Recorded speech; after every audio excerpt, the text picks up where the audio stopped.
tarde. Como sempre, é um prazer recebê-los. É um prazer contar com a companhia de você que nos assiste todos os domingos.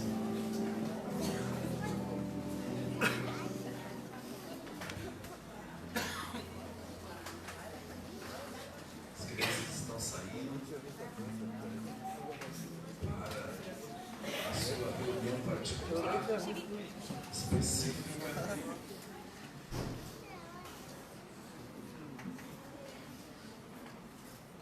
Quem não gostaria de ter uma vida abençoada?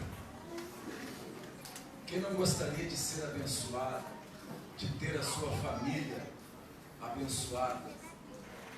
Quem não gostaria de ter esse trabalho abençoado? Todos nós, acredito eu. Se nós perguntássemos para qualquer pessoa, com raríssimas exceções, se elas gostariam de ser abençoadas, elas diriam que sim. Todos nós gostaríamos. Talvez esse seja o grande sonho de consumo do crente, dos crentes, dos cristãos. Ter uma vida abençoada, estar protegido, ao ponto de nenhum mal chegar à nossa tenda, à nossa casa, à nossa família.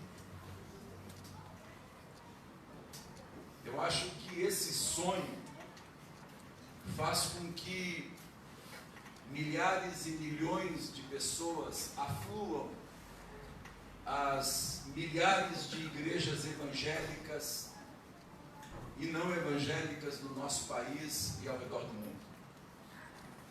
Nós temos esse sonho de estarmos blindados, protegidos, certo na nossa vida, de que onde a gente coloque a nossa mão, ali Deus abençoe e ali Deus prospere. É possível nós encontrarmos na Bíblia exemplos de pessoas abençoadas. E eu quero mostrar para vocês e comentar esses aspectos. E o final deste livro. Então você tem em suas mãos, cronologicamente falando, o livro mais antigo da sua Bíblia. Mais antigo, inclusive, que o livro de Gênesis, do Pentateuco. Eu não sei se alguém teve a oportunidade de ver uma propaganda da Bíblia cronológica. Alguém já ouviu falar nessa Bíblia? De ordem cronológica? Se você tiver a oportunidade de folhear esta Bíblia, ou comprá-la, você perceberá que o primeiro livro dela tem lá. Porque cronologicamente é o livro mais antigo. Então, nós temos um livro poético, mas que está entre um prólogo, uma introdução e um epílogo, uma conclusão literais. E eu quero ler com vocês a partir do verso 10 do capítulo 1.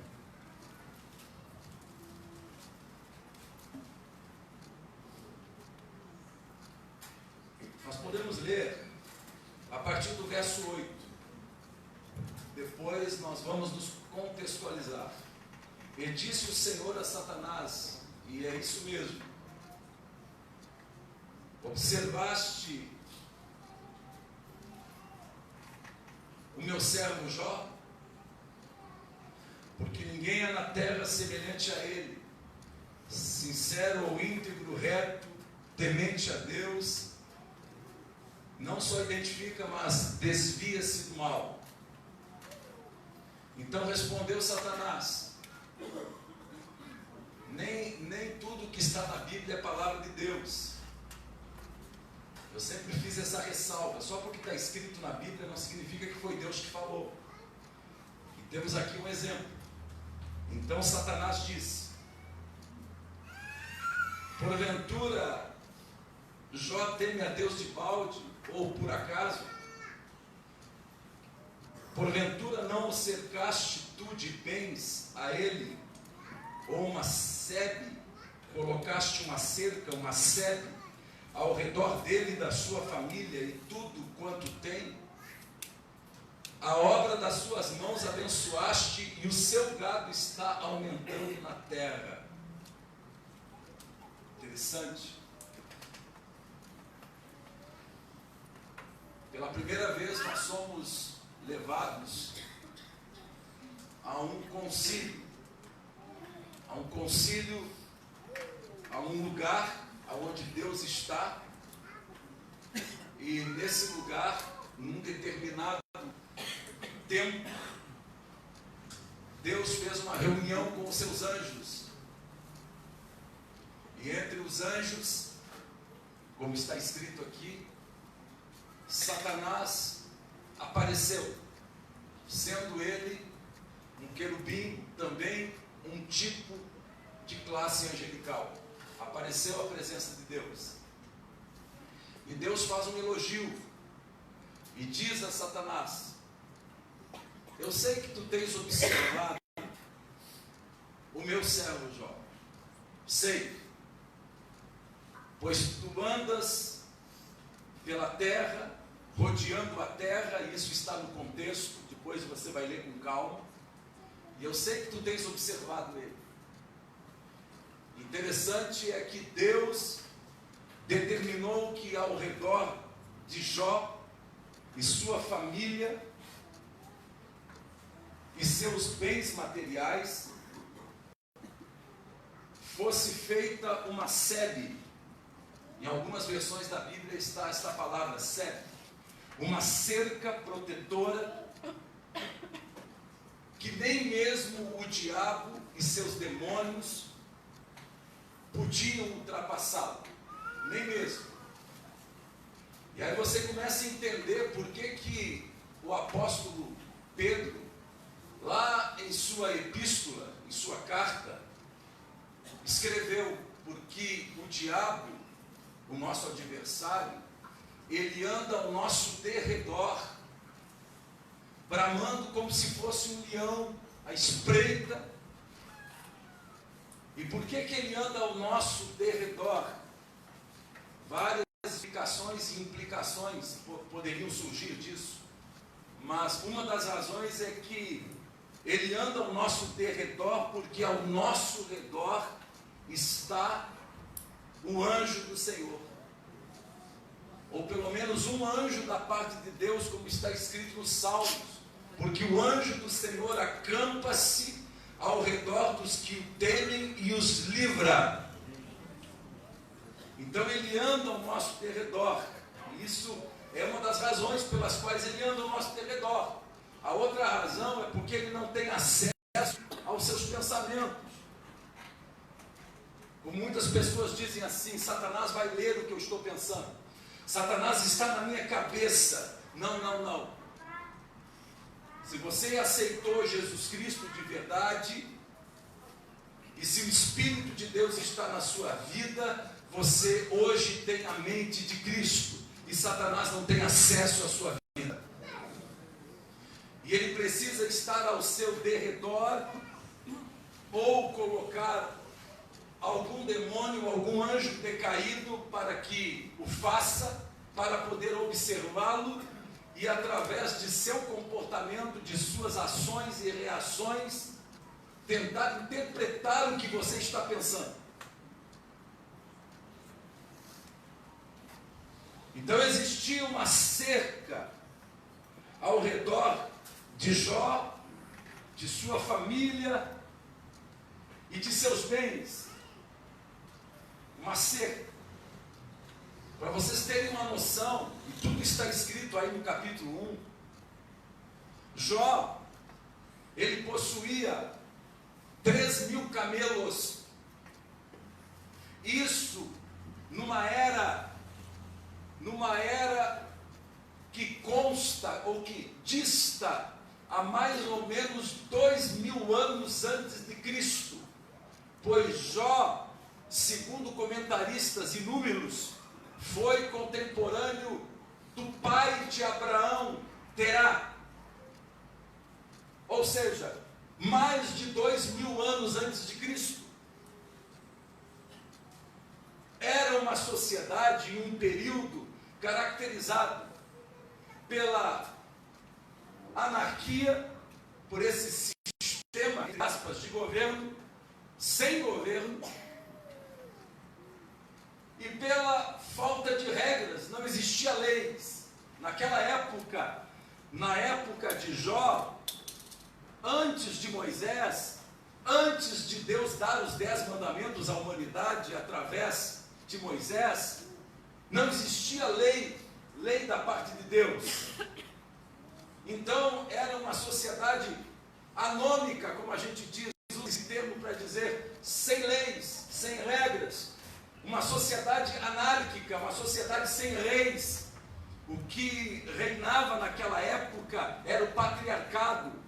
Tanto é que este homem aqui, que é um dos mais antigos da Bíblia, antes de Abraão, antes de Moisés, esse homem aqui, ele possuía 3.000 camelos, ele possuía 1.000 bois, ou como está escrito na Bíblia de vocês, 500 juntas de bois, ele possuía 500 jumentas, ou seja, ele era o Antônio Fagundes, o rei do gado. Ele era o Antônio Fagundes, interpretando o rei do gado. Só que ele não era só isso. O texto diz que ele tinha muitos empregados e que ele era o homem mais rico do Oriente à época. Ele não era só um Antônio Fagundes, ele era o Bill Gates daquela época. Ele era o homem mais rico do mundo. Ele tinha muito dinheiro. De tão abençoado que era. E a Bíblia diz que abençoado ele era porque Deus colocara uma cerca ao redor dele. Uma cerca que os seres humanos não enxergavam, mas que os seres espirituais enxergam. Foi o que Satanás disse a Deus quando perguntado sobre Jó. Tu não colocaste uma cerca ao redor dele? Eu quero atentar contra a vida dele, contra a saúde dele, contra a família dele. Eu quero atentar contra a profissão dele, contra os bens dele, mas tu não permites. E fica subentendido, desculpa, para o leitor atento, que Satanás, ele tem seus limites. E ele não passa de mais uma dessas criaturas que Deus criou, que para fazer alguma coisa, algum dano, ele precisa que Deus o permita. Fica isso claro e subentendido. Então havia uma cerca, essa cerca espiritual, no sentido de invisível, a olho nu, a gente não enxerga. Agora, por que será que Jó tinha essa cerca? Sua família era cercada, seus bens eram protegidos. Será que ele era uma pessoa privilegiada? É sobre isso que eu quero conversar com vocês. Eu quero mostrar para vocês que Jó não era uma pessoa privilegiada, que essa cerca espiritual, ela tem uma razão de existir. Eu acho que a primeira coisa que a gente precisa entender sobre Jó, esse Jó aqui, é o que ele tinha. O que ele tinha de tão especial para ser tão abençoado assim. Às vezes a gente lê sobre alguns personagens da Bíblia que ao invés da gente se inspirar, a gente começa a transpirar e a se sentir pequenos. Parece que não é para a gente aquilo. cara tinha? Eu acho que a primeira coisa que ele tinha, e que é fundamental para nós, carne e osso.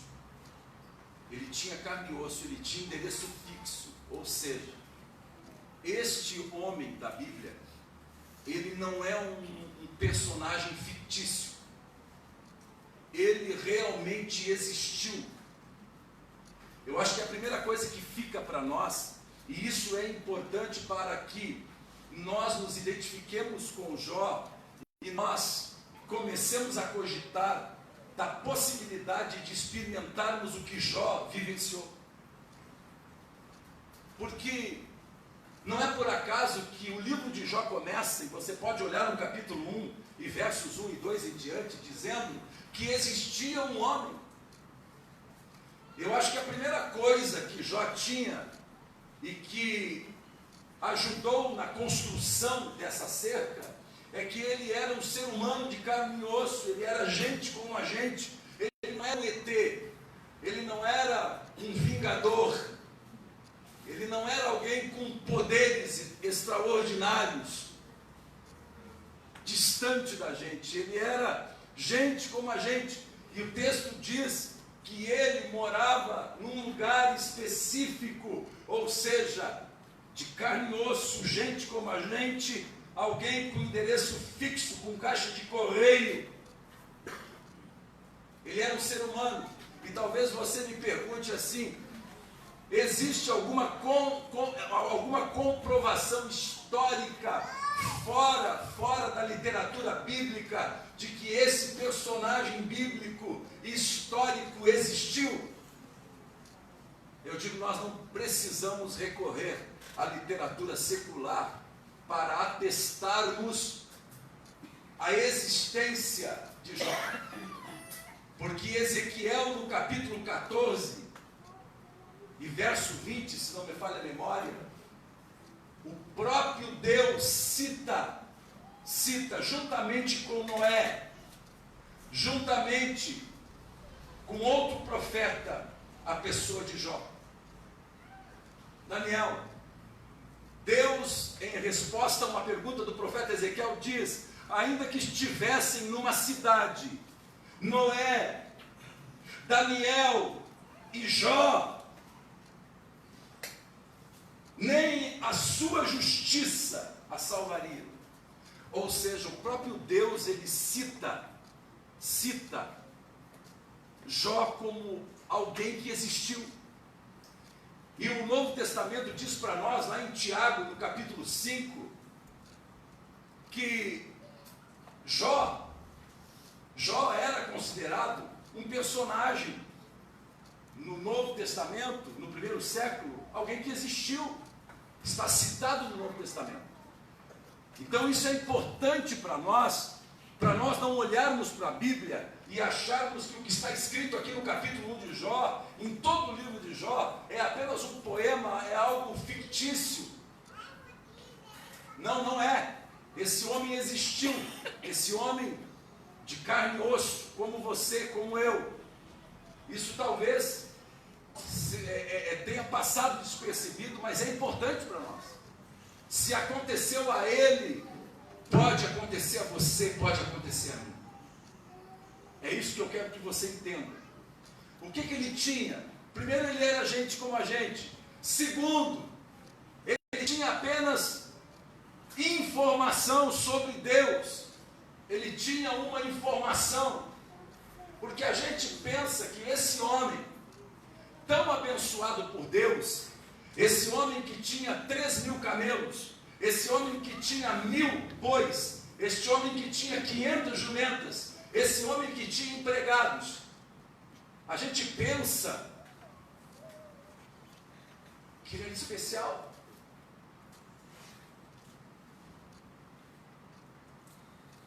Mas não, ele não era cara, ele não recebia nenhuma revelação de Deus, ele não era sapatinho de fogo, ele era uma pessoa normal, e ele tinha apenas uma informação. Por que eu digo isso?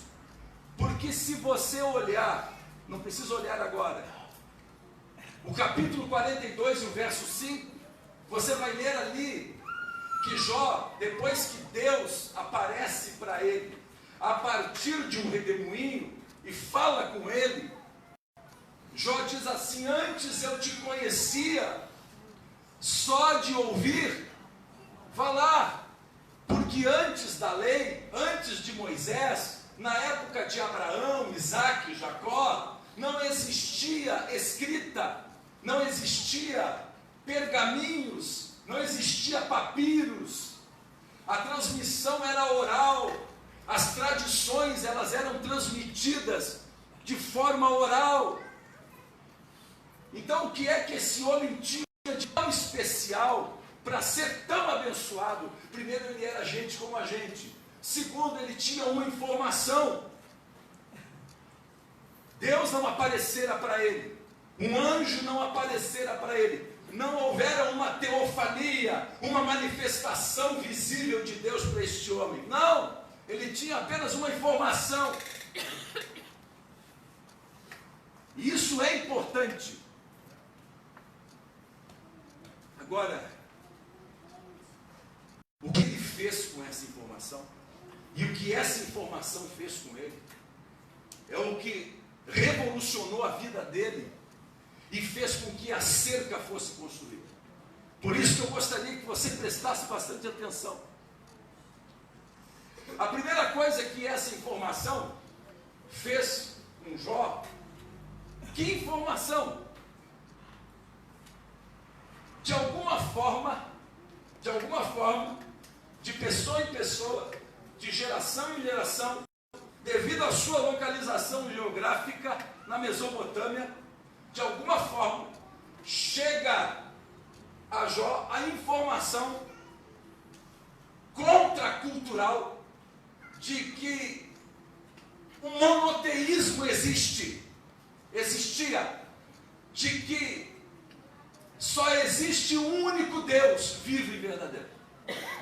Porque a época de Abraão, do pai de Abraão, as sociedades, elas acreditavam em vários deuses. Não que os deuses existiram, mas o ser humano concebia, acreditava que o sol era Deus, que a lua era Deus, que alguns animais eram deuses ou semideuses.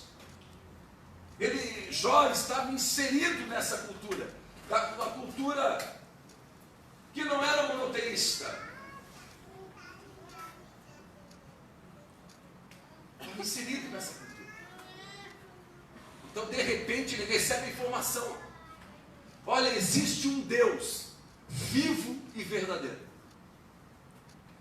Recebe essa informação, e o fantástico é quando ele ouve esta informação, diferentemente dos outros que também ouviram a mesma informação, essa informação o afeta de tal forma que a primeira experiência que Jó tem com esta informação de que só existe um Deus vivo e verdadeiro é que em seu coração, em seu âmago, no núcleo do seu ser, acontece uma epifania. É como se a graça de Deus, que é eterna, ela se manifestou geográfica e historicamente em Jesus Cristo há 2 anos atrás. Ela pode ser visualizada, mas a graça de Deus é eterna. Aliás, nós estamos aqui e o mundo existe por causa da graça de Deus. E a graça de Deus alcança Jó através de uma informação simplérrima, que existe um único Deus vivo e verdadeiro, e essa graça faz com que aconteça no coração de Jó uma epifania.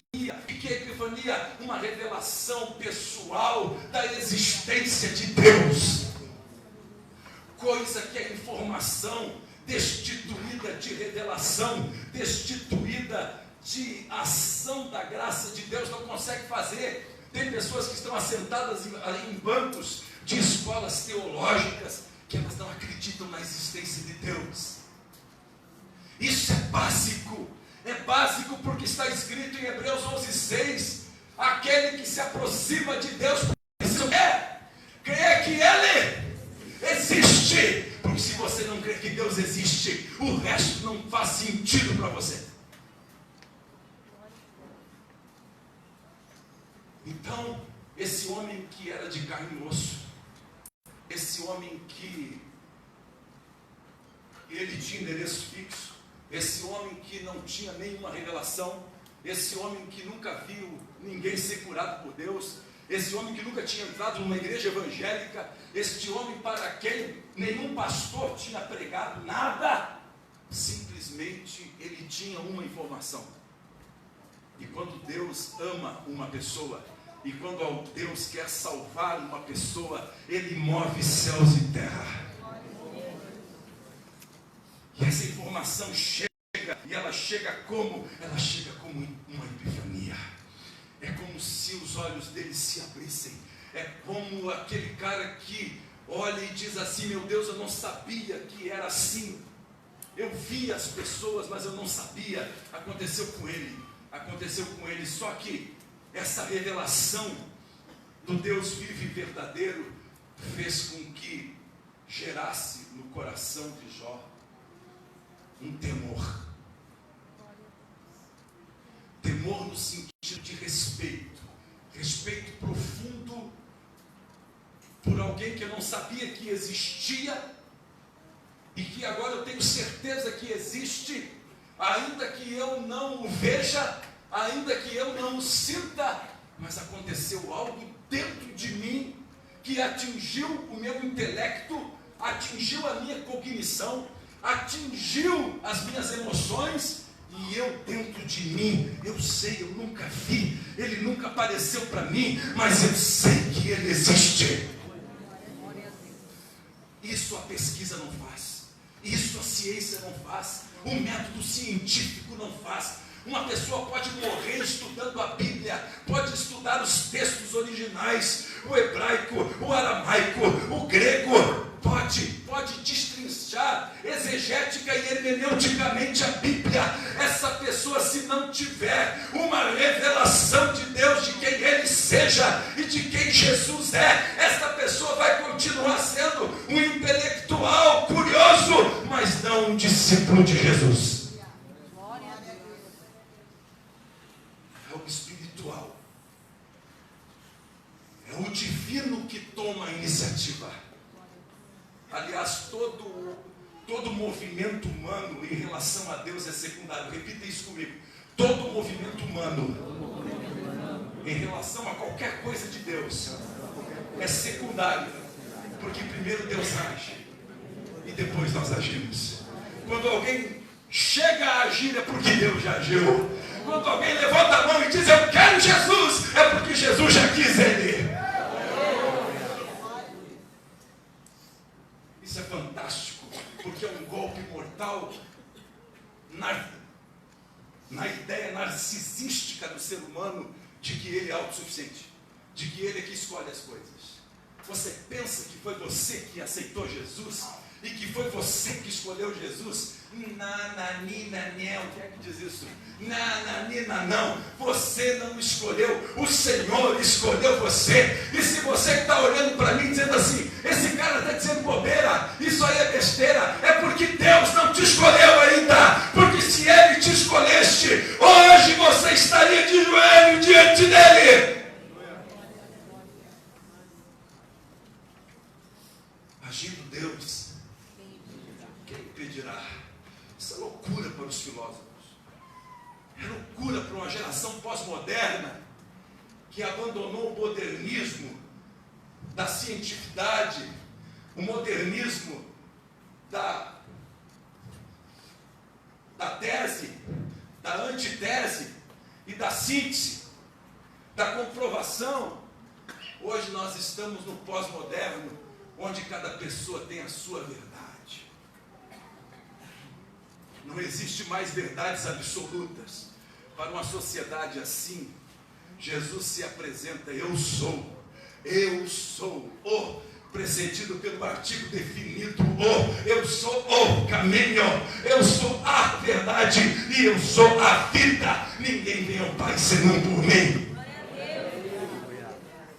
Ai, que dor de cotovelo, que raiva.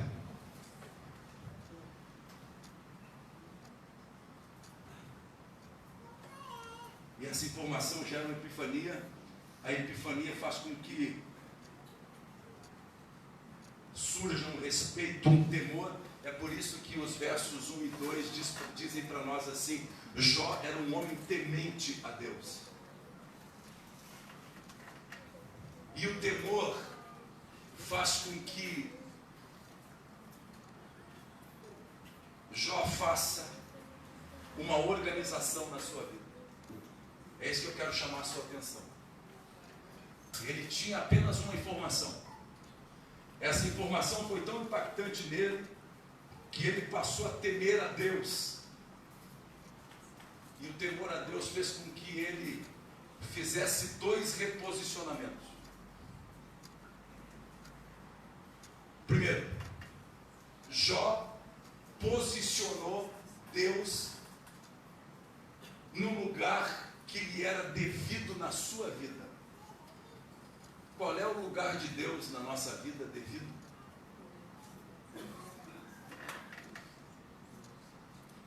No centro. No centro. Um lugar de primazia. O primeiro reposicionamento que Jó faz é colocar Deus no centro da sua vida. E o segundo reposicionamento que ele faz é se colocar em relação a Deus no seu lugar. Qual é o lugar do ser humano que percebe que Deus está vivo, que Ele é o único Deus vivo e verdadeiro, que a gente só consegue acreditar na existência dEle se Ele fizer uma obra extraordinária na nossa vida? Colocar Deus no centro da nossa vida é o posicionamento que a gente faz em relação a Deus. Mas e o nosso posicionamento em relação a Deus? Nós nos colocamos numa posição de pecadores.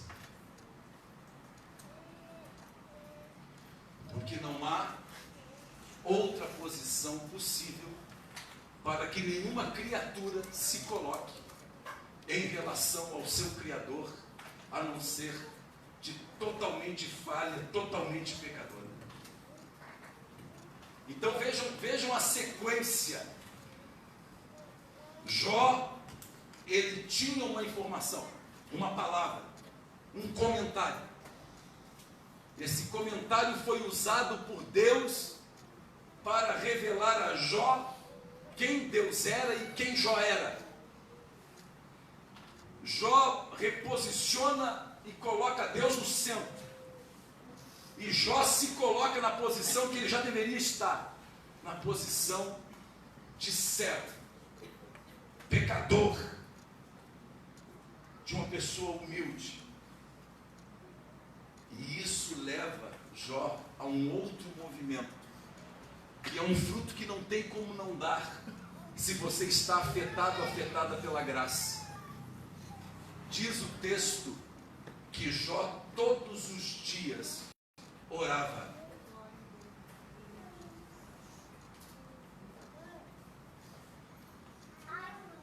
Interessante. Quando a gente reposiciona Deus, quando a gente põe Deus no centro, quando a gente dá a primazia para Ele, o primeiro lugar, quando a gente abre todas as portas das peças da nossa casa para Deus, inclusive aquela onde fica o computador, onde a gente acessa a pornografia, ali onde a gente oculta alguma coisa, quando a gente escancara as portas da nossa casa, os cantos e recantos da nossa vida, e deixa Jesus entrar, reposiciona Deus, diz: Deus está aqui, a chave da minha casa, o Senhor é o meu Senhor, o Senhor é o meu Deus. Glória a Deus. Aí Deus começa a criar em nós o seu querer e o seu realizar. Paulo diz isso lá em Filipenses 2,13. Deus começa a criar em nós desejos que nós não tínhamos em relação a Ele e a sua palavra. Por isso que um dos sinais de que uma pessoa realmente nasceu de novo, aceitou Jesus de verdade, que Deus está na vida desta pessoa, é a sede, é a fome por Deus. a sede e a fome pela sua palavra. Jesus olhou e disse: bem-aventurado os que têm fome e sede de justiça. É porque se tem fome e tem sede, é porque Deus está causando essa fome e essa sede.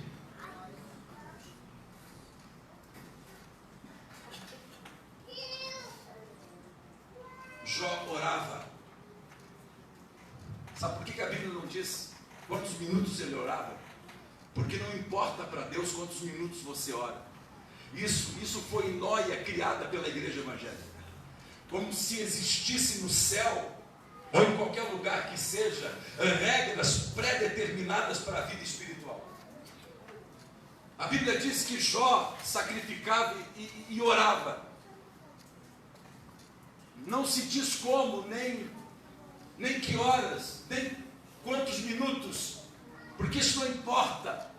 O importante para Deus é que quando Deus é reposicionado, Ele cria em nós o querer, o realizar dele, e o primeiro querer que Ele cria em nós é querer estar com Ele. É perceber que eu não ando mais sozinho, Ele anda comigo. É perceber que se eu deitar em paz eu vou dormir porque o Senhor está comigo. É perceber que se eu andar pelo vale da sombra da morte, eu posso, se eu quiser, não temer mal nenhum, porque Ele está comigo. Essa é a consciência que advém, que surge do reposicionamento de Deus no seu lugar ideal, que é no centro da minha vida. E Deus cria o desejo de orar.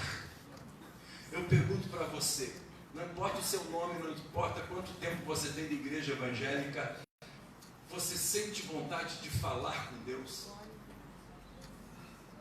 Seja 5 minutos, 3 minutos, seja caminhando, dirigindo, seja fazendo o que você estiver fazendo, se você sente esta vontade, existe uma possibilidade de você ter redirecionado Deus para o lugar ideal na sua vida. Tu acha que uma pessoa que não tem Deus no coração, que não é motivada por esse Deus, vai parar para orar? Ela pode recitar coisas decoradas, mas orar não. Porque a oração é o momento em que as demais virtudes das quais nós precisamos para Deus criar uma cerca ao nosso redor nascem, elas surgem. É desse momento com Deus de intimidade. Ou vocês acham que a gente vindo à igreja aos domingos, como a gente vem, a gente fica aqui 1h30 mais ou menos, quando o pastor fala demais e todo mundo está cansado, 2 horas. Vocês acham que esse tempo que a gente vem à igreja substitui o desejo e a necessidade de nós estarmos com Deus num tempo de qualidade, seja 5, 10 minutos? Não substitui. Não substitui.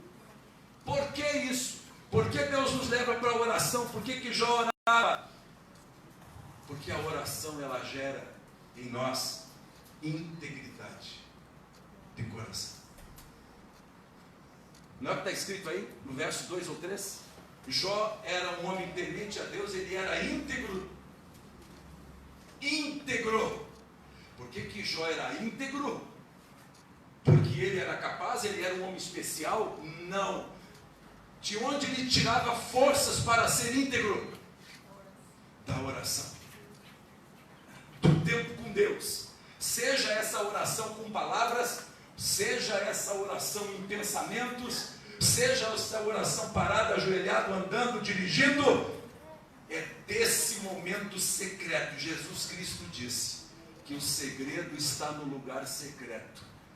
Entra no teu quarto, fecha a tua porta, fala que o teu pai te escuta. E é desse lugar secreto que surge o segredo de uma vida vitoriosa. A oração fez com que Jó fizesse um movimento interno, porque integridade é uma disposição do coração. É algo interno. A palavra integridade, ela vem da palavra latina integritas, que significa que é alguém inteiro. Alguém inteiro não é dividido e alguém inteiro não é fingido. Repeat, please. A palavra integridade, ela vem do latim integritas, que significa inteiro. Jó, ele era inteiro para Deus, ou seja, ele não era dividido, ele não tinha um pé no mundo e um pé na igreja, e ele não era fingido, hipócrita. Ele era um cara inteiro para Deus. Temente a Deus, que orava, ele era íntegro. Você é íntegro? Ou existe áreas da sua vida que você ainda não submeteu a Deus?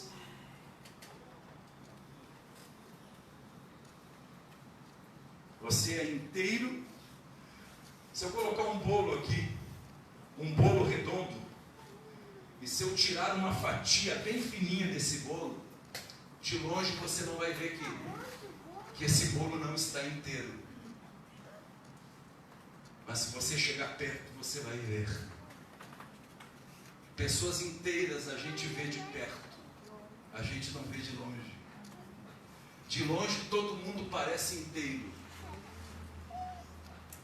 Sabe quem é que conhece o nosso bolo? A nossa esposa, o nosso esposo, os nossos filhos. Conhecem o nosso bolo. Você é inteiro, é inteira para Deus? Ou você está na igreja domingo à noite e você está no corujão sábado à noite? Nada contra a coruja, viu? Você é inteiro para Deus? Ou você só é aquilo que lhe convém para Deus? Jó, ele era inteiro. Interessante. Integridade é um movimento interno. E a Bíblia diz que além de íntegro, Jó era reto. Reto, essa palavra significa movimento externo. Ou seja, a integridade do coração de Jó se manifestava na conduta dele. Não adianta você dizer para mim que aceitou Jesus, que é um crente de verdade. A sua conduta vai dizer para mim se você é ou não é. Jesus disse: vocês conhecerão a árvore pelos frutos. O que Jó tinha? Para você não perder a linha de pensamento, ele tinha uma informação. Primeiro, ele era gente. Ele tinha uma informação. Essa informação tornou-se para Jó numa epifania, numa revelação. Essa revelação fez com que ele, Jó, reconhecesse a existência de Deus e passasse a temê-lo. O temor e o respeito a Deus fez com que Jó reposicionasse Deus no centro da sua vida e fez com que ele, Jó, se reposicionasse como servo, como pecador, como alguém humilde, alguém que necessita de Deus. Deus reposicionado dentro de Jó levou ele aonde? A oração. Esse momento com Deus. Isso aí o Instituto Bíblico não ensina. A faculdade de teologia não ensina. As igrejas evangélicas não ensinam. Ter tempo com Deus assim é coisa individual de cada ser humano. Esse tempo de qualidade com Deus fez com que ele se tornasse um homem íntegro, inteiro. Como Maria lhe disse: eis-me aqui, a tua serva, realize em mim a tua vontade. Não é fácil ser inteiro para Deus, não, porque esse mundão aí, Satanás, tem muitos pedaços da nossa vida com eles. Nós somos ensinados pelos nossos pais pelos ambientes pelos quais nós cruzamos, coisas que não tem nada a ver com Deus e com a sua palavra. E a gente tem que ser inteiro para Deus. Quando a gente é inteiro para Deus, a gente começa a andar e a gente começa a viver com reteza. Não mais com sinuosidade, mas com reteza. Só que tinha uma outra coisa que Jó fazia. Ele se desviava do mal. Para se desviar de alguma coisa, você precisa reconhecê-la. Como é que você vai saber se aquilo é ruim ou não? Você precisa ter um conhecimento prévio. Isso significa que Jó se informou para saber o que agradava a Deus e o que não agradava a Deus. Você tem essa preocupação em saber o que na sua vida, no seu casamento, no seu trabalho, agrada ou não agrada o Senhor? Ou você acha que Deus liberou para você para viver do jeito que você quiser e que no final Ele vai estar te esperando de braços abertos, com a boca escancarada, cheia de dente? Não vai. Não vai. Sabe o que a gente faz quando a consciência da gente começa a incomodar a gente? A gente muda de ambiente. Você começa a entender o círculo, que não é nem um círculo mais, é um circo. A peregrinação de pessoas que começam a se sentir desconfortáveis diante da exposição do Evangelho de Cristo. É muito fácil a gente querer revelação, a gente querer cura, a gente querer ver o agir de Deus. Mas a maior cura, o maior milagre é quando alguém reposiciona Deus dentro de si e se posiciona diante de Deus, tomando lugar de servo, de pecador. Jó, ele vai, desvia-se do mal, ele aprende para isso. E para encerrar, tem alguns detalhes assim interessantes. Deus deu sabedoria para este homem, capacidade gerencial e capacidade relacional. Esse homem sabia que a sua família era o seu maior patrimônio. Ele sabia que nenhum ativismo, nenhum trabalho poderia tomar o lugar da sua família na sua vida. Ele sabia disso. Ele orava pela sua família, porque ele sabia que primeiro é Deus na nossa vida, depois é a nossa família e depois é a igreja de Jesus. Ele sabia disso. Por aí a gente ouve primeiro Deus, depois a igreja, e se sobrar alguma coisa para a tua família. Por que ele tinha tantos empregados? Por que ele era tão rico? Porque Deus deu sabedoria do alto para ele gerir, para ele administrar. E aí nós chegamos na cerca. É onde eu queria chegar. Aí a gente chega na sede. A gente chega naquela cerca protetora ao redor dele, ao redor da família. E aí eu pergunto para as senhoras e os senhores: será que as senhoras e os senhores não se sentirão como eu, que ao olhar para a vida de Jó, eu sinto um sentimento ambíguo? Ambíguo significa, ao mesmo tempo que eu fico encantado com Jó, eu fico assustado. Eu fico encantado porque eu queria ser, cara. Eu fico assustado porque eu não sei se estou disposta a pagar o preço para centralizar Deus na minha vida, para me reposicionar diante de Deus, para ir para a oração, para me desviar do mal, aprender para saber o que é mal, o que não é mal, para eu ser um homem reto diante de Deus e das pessoas. Eu não sei. Então eu olho para Jó e eu fico pensando, é melhor eu olhar a Bíblia e procurar algum outro personagem que me estresse menos do que Jó. Vamos ver algum personagem aqui, aí a gente gosta pelo dedo. A mulher com fluxo hemorrágico, ai que passagem linda.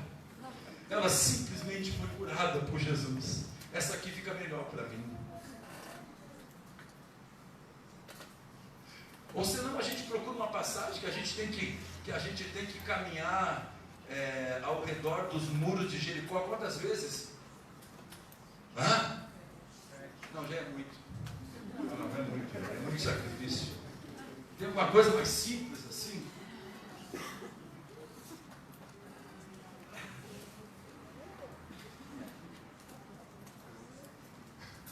Mas o sonho de consumo é que Deus me proteja, que Deus proteja minha família.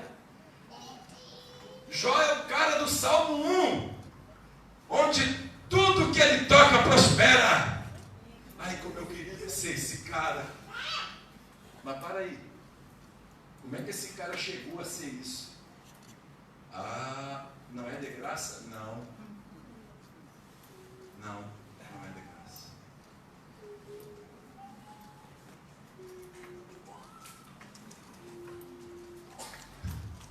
Que sonho de consumo é? Que sonho de consumo é, telespectador que está nos assistindo? Que bom seria se eu pudesse dizer assim, ó, passem todo mundo aqui, não fica ninguém lá, todo mundo. Eu vou passar esse óleo em vocês. Esse óleo veio de Jerusalém, hein? É uma latinha do mercado ali. Esse óleo veio de Jerusalém. Eu vou passar esse óleo em vocês. E quando eu passar esse óleo em vocês, vai ter uma cerca ao redor de vocês. Só isso. Você não precisa fazer nada. Que bom que fosse assim. E talvez você me pergunte assim, eu não vou entrar nesse assunto. Jó tinha problemas na sua vida? Oh. Os 10 filhos dele que ele tinha, todo final de semana, sábado dia, eles faziam uma mini festinha e pegavam as próprias irmãs.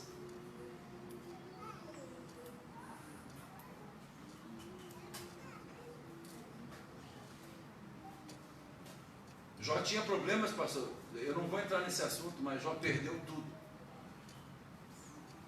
Às vezes a gente pensa que se a gente fizer tudo que Jó fizer,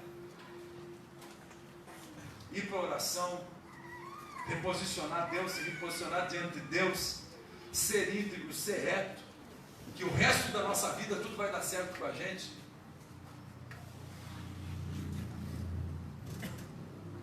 Tem muita gente boa, tem muitos servos e servas de Deus que, como Jó, são pessoas, mas que têm problemas com os filhos. Jó teve problemas com os filhos. Então não julgue as pessoas pelos filhos. E nem julguem os filhos pelos pais. Está escrito isso. O que eu quero dizer para vocês é que proteção de Deus é algo que vem de Deus mesmo. O resto é teatro evangélico. Teatro. Só isso. Eu gostaria que, se você pudesse, ficasse em pé.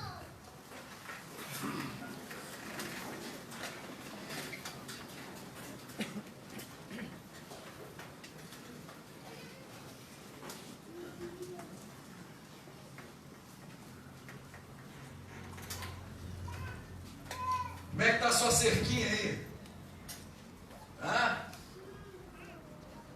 Satanás chega, o que ele enxerga? Umas taquaras, uma tela velha tudo furada. Ele enxerga um muro fortificado. Ou ele enxerga um anjo com uma espada desembainhada.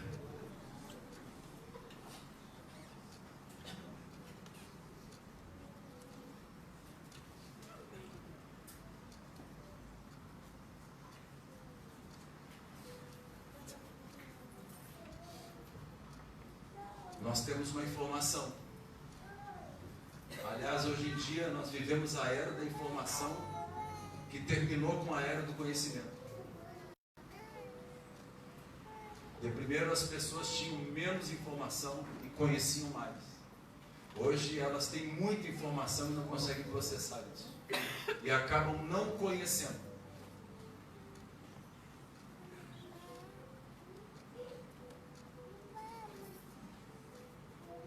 Será que a informação de que Jesus ama você, Jesus está vivo, mexe com você? Ou isso já caiu na banalização? Porque todo mundo faz isso. Banal. Daí? Mas será que essa informação gerou em você um impacto tão grande que fez com que você reconhecesse a existência de Jesus, sentisse-nos, você passasse a temer a quem nós devemos temer de verdade? E tem pessoas que têm medo de dizer que a gente tem que temer a Deus. Elas começam a procurar eufemismos. Não, a palavra temer diz assim que a gente tem que respeitar a Deus como um pai. Não, nós temos que temer. O apóstolo Paulo chegou a escrever, a ser quase usar um pleonasmo vicioso em dizer assim: nós temos que temer e tremer diante de Deus, porque Ele sim tem o poder de nos jogar no inferno. Ele tem esse poder. Então, onde não há temor, não há respeito. Não há respeito na casa de Deus. Não há respeito pelas coisas de Deus. Não há mais respeito. Gera o temor faz com que a gente posicione Deus dentro da gente. Senhor, vem e toma o teu lugar. Não tem uma canção que diz assim: vem e toma o teu lugar. Como é que é essa canção assim? E vem e toma o teu lugar. A gente só essa partezinha, né? Oh, vem Jesus E toma o teu lugar. Oh, vem, my Lord, e toma o teu lugar. Posicione Jesus dentro de você. Posicione Jesus dentro de você. Onde é que está Jesus? Jesus está na gaveta da sua casa? Tem um folheto lá. Jesus está debaixo do seu sovaco na Bíblia? Onde é que está Jesus na sua vida? Enquanto Jesus não estiver no seu coração e nas suas atitudes, Ele não será Senhor da sua vida. Isso não tem nada a ver com a vida pessoal de ninguém aqui. Essa palavra é para mim em primeiro lugar, e para quem quiser pegar ela. Porque quem quiser pegar, o pegar depende do que Deus está fazendo na sua vida. Essa responsabilidade não é minha.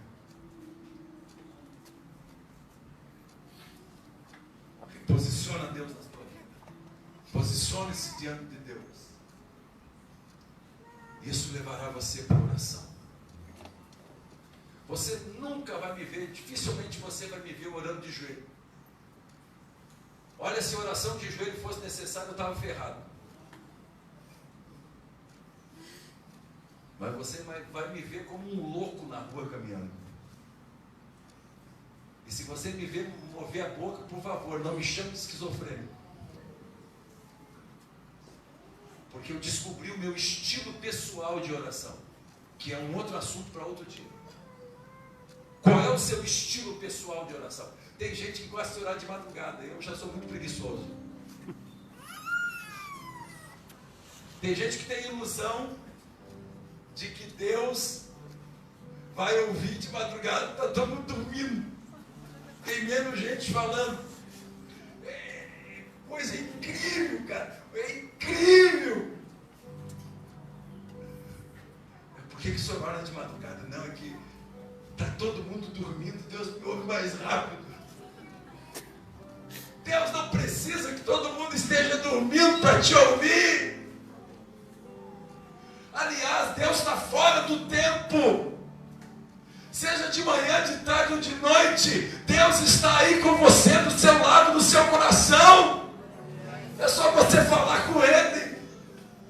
No banheiro, na rua. Diga: Pai, obrigado por Tu estás comigo.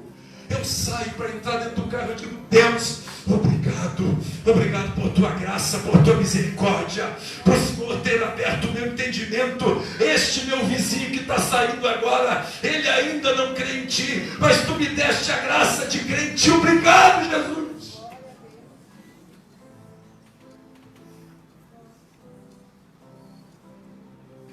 Obrigado, porque eu estava cego. Cego. Eu confundia Jesus com a religião. Eu estava completamente. Aliás, eu estava tão cego que eu já não estava mais enxergando mais nada. Eu só via os escândalos dos pastores, igreja, etc. Já não queria mais congregar em lugar nenhum.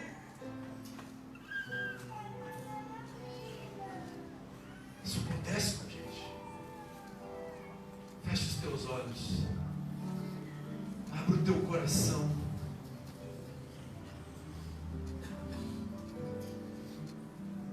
Satanás disse para Deus: Jó, ele te serve, ele te adora, porque tu colocaste uma cerca ao redor dele. Tu o protegeste. Toda vez que eu lanço meus dardos inflamados contra ele, esses dardos batem na cerca e eles caem por terra. Todas as vezes que eu faço uma macumba, não adianta nada, porque nenhum encantamento se realiza contra Jacó, contra Israel.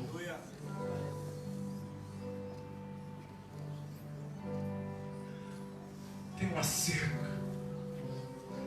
Tem uma cerca ao redor. Por que tem essa cerca? Porque Jó se cercou de Deus. Ele se cercou de Deus. Com toda a sua imperfeição, com todos os problemas da sua família, ele se cercou de Deus. Ele só tinha uma informação. Deus usou essa informação para abrir o coração dele. Ele reposicionou Deus na vida dele. Colocou Deus em primeiro